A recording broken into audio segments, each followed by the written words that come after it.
Husband and wife team Shirley Ying and Chris Gelken created Ridealist in 2009 to produce short videos to showcase the effort of grassroots nonprofit community groups and individuals who otherwise would not have ready access to professional media.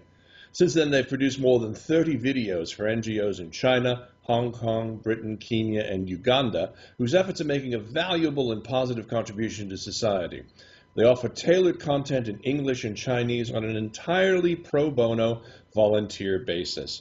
Chris is a veteran journalist with a special certificate of merit from Amnesty International for a television documentary he did on labor rights, or rather the lack thereof, in Hong Kong. And he's a news anchor for a local broadcaster there in Hong Kong. And Shirley's an accomplished video producer, videographer, and editor. Formerly with CNN in Beijing, she's worked with a number of national and international media outlets in Korea and the Middle East. And her latest full-length documentary, When the Last Tree Dies, takes a look at pollution and its impact on the local population in northern China. And it's going to be screened at the Green Unplugged Film Festival in June. They join us live here from Hong Kong. Shirley and Chris, welcome to Worldview. Thank you, Dennis. It's great to be back on the air with you, Dennis. The shoe's on the other foot this time, right? It is indeed. It is indeed. Thank you. I wanted to have you both on the program because your work is so stunning in its beauty and its messaging. And NGOs have such a difficult time getting the message out about what it is they do. And so many seem to toil in relative anonymity. But you're both trying to build a different way to help these groups get the message out. And you do it for free. Tell us, how does Ridealist work? Well, we realized that a lot of these small grassroots community groups, nonprofit organizations, they're not in competition with, but they are in competition with the big names such as Oxfam and UNICEF and Save the Children. And the big organizations are the ones that get all of the attention.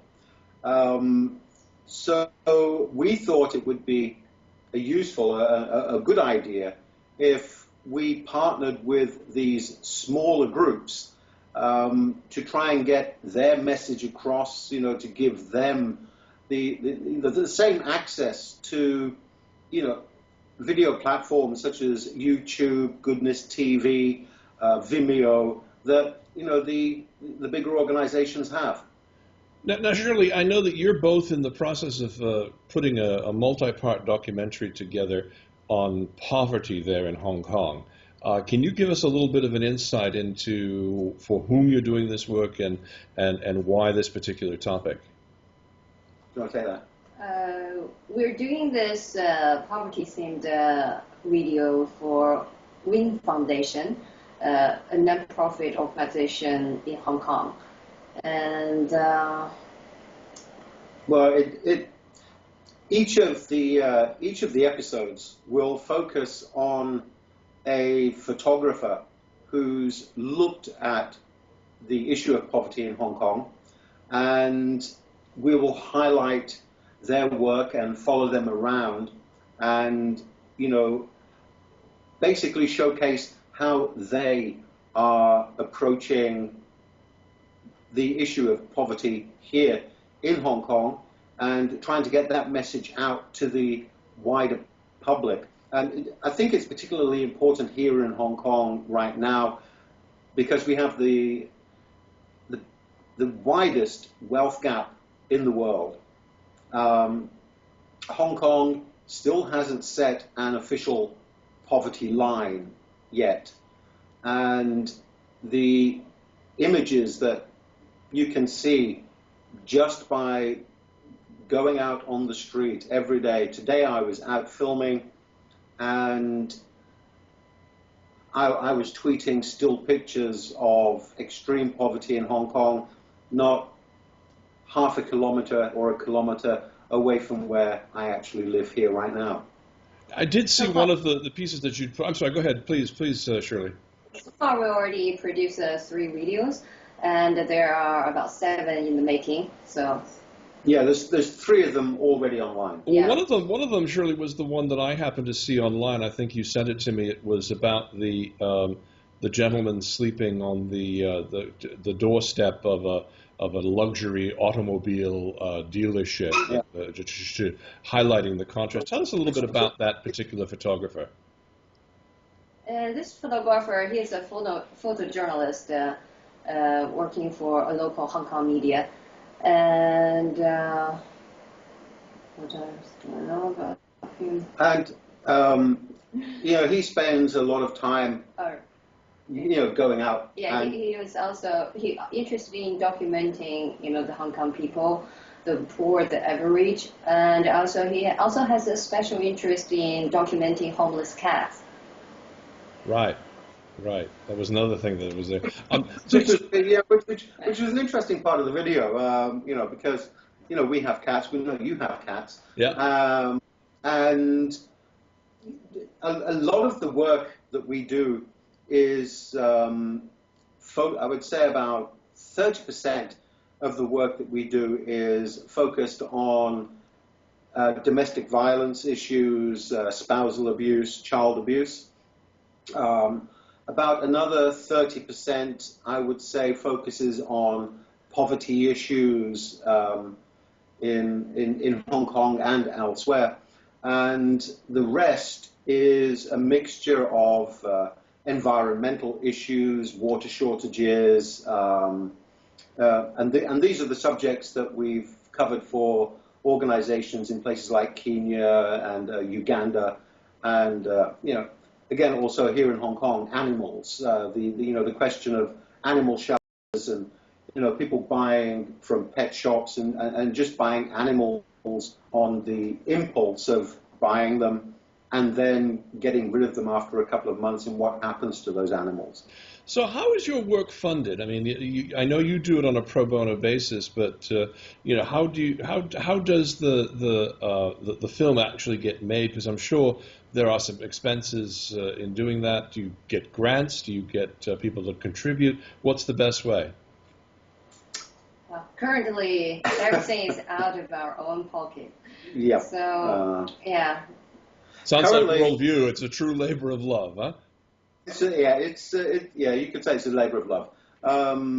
Right now, everything is funded by us. We pay all of our expenses, all of the equipment. And obviously, to remain competitive with the bigger organizations. I mean, I hate the idea of competition. I hate the idea of running a non-profit as a business, although in many ways it should be run, as a business. But which is sustainable. Which is sustainable. I mean, that's the thing. Shirley said the thing.